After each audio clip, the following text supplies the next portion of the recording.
the intensity of the competition. I thought it was a really not a lot of like more. It was more of like a game set. I think it helped being at night. Like usually I'm trying to get them out of practice mode to get in game. When you can say and do all you want. It's just hard when it's not, when there's people not in the stands, right? It's just different atmosphere. So I was very, very impressed with that. Obviously, we were dramatically improved in our execution offensively, and it was. I thought it was a very, very physical scrimmage, very intense. I thought there were positives on both sides. How are you feeling about the wide receivers? Good, really good. A couple of guys that are man. Darby hit a big one in the scrimmage, deep threat, and then the guy that's been really shining is Jeremy Smith. He's hurt his calf a little bit, but he's a guy that just some young guys. And then obviously you got Jalen Harvey, who I think is man, he's had a great camp. He's actually the unit leader. One of the things I've done is we got captains and we have unit leaders. We're trying to get more, leaders, but we got 5 really good, solid guys in that group as far as their work ethic and consistency.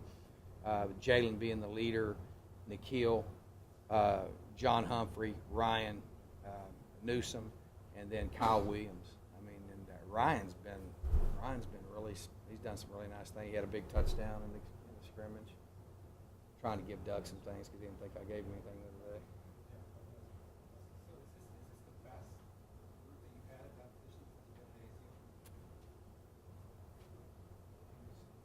Top to bottom it is.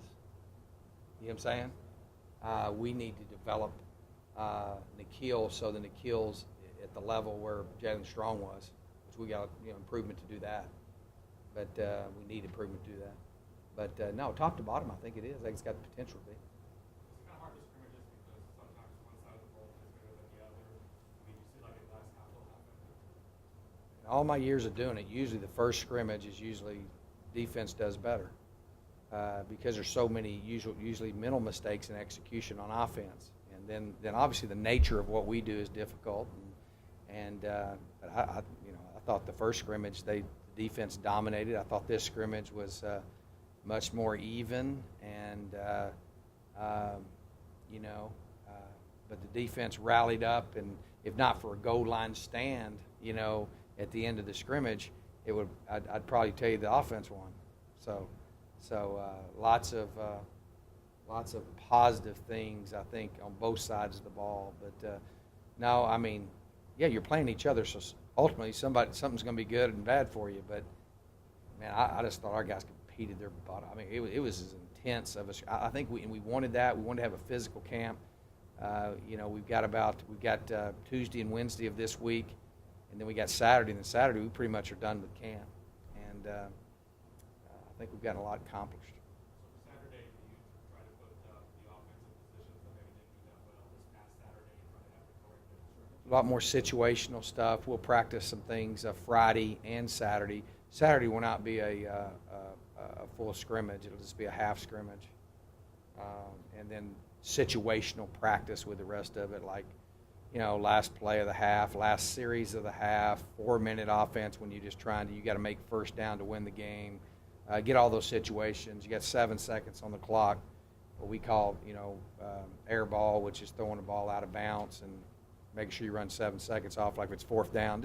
We're going to get all those situational stuff, and then obviously a lot of situational stuff with we got some few more things that we need to put on, special as far as some of the special things that we do, so we'll do a lot of situational stuff, but it won't be a full scrimmage like last week. It's a little bit too close to game time, and then we'll exchange scouts and be a regular starting that next week.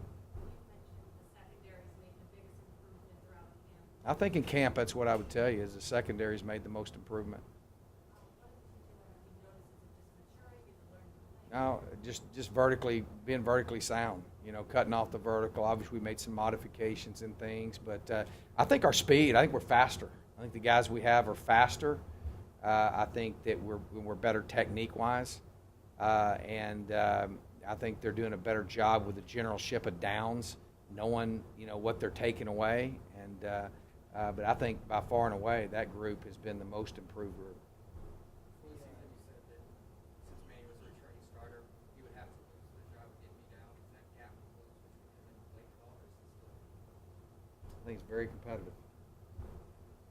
But Manny's got to get beat out. What are your thoughts on Frank Ogas and his ability to compete for snaps this year and stick with it as Frank the long as Tank. he has? I didn't know who's Frank Ogas. It's Frank the Tank. Love Frank. He epitomized what a Sun Devil's all about. A guy that walked on, man. He's earned his. I mean, he's gonna get to play. I think. I mean, he's got a chance to help us out on special teams as well as on some special goal line packages and things like that. He's just a hard-nosed, tough guy, character smart, disciplined, and tough. Man. That's Frank. To be able to have stuck with it as long as he has, what does that say about his character? Yeah, I mean, anything in this world worth having. I mean, that's what I tell guys. I said, guys, it used to be a sign when I was in high school. It said the ones that stay will be champions. I'll tell you, man, that's the lifeblood. I think it's one of the top 3 most important characteristics to build a winner at Arizona State is the walk-on program. Getting the right guys. That means guys that have that, Freddie Gamage heart, Frank Ogas heart, Jordan Simone heart. Those are the guys, Gannon Conway heart. Those are just those guys that don't get awarded a scholarship, that come and walk on and invest 3-4 years before they ever get a scholarship. Some of them never do. Man, I got a lot of respect for it, and it's very, very critical to our success. Christian Sam's injury last year for your defense. How do you feel? Yeah, and why are you talking about it? Well, I was going to ask how you feel like Deion Jr. or Kalen Thomas back up. I think we need to make a lot of improvement there. I think we're getting better, but I think that's an area where our depth needs to improve. The twos have got to get better. There's a big gap there. Was coming in and still is, but those guys are getting better. You think the potential? Yes. I love Deion. Deion's a former quarterback. He's smart. He's just not played linebacker before, and so he's getting better every rep. I've been very, very pleased with him. Josh Rosen recently made some comments about how hard it is to be a football player and also do well. How difficult is it as a coach just to kind of balance those two things when there are such great demands in those areas? Well, I think one, your results speak for how well you're doing. You look at the rate we're graduating our players here. You look at our GPA records every year. You look at how many all Pac-12 academic guys we got, Scholar Athlete of the Year. It is hard. It's demanding. I think it's one of the hardest things these guys ever do because it's a full-time job being a college football player with all the time that it takes, and full-time job being a student, especially the way we ask them to compete.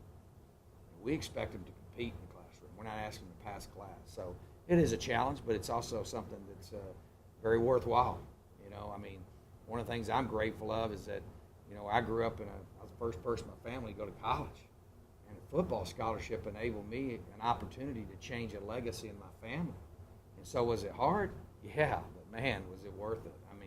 Anything in this world that's hard is, anything worth it is hard.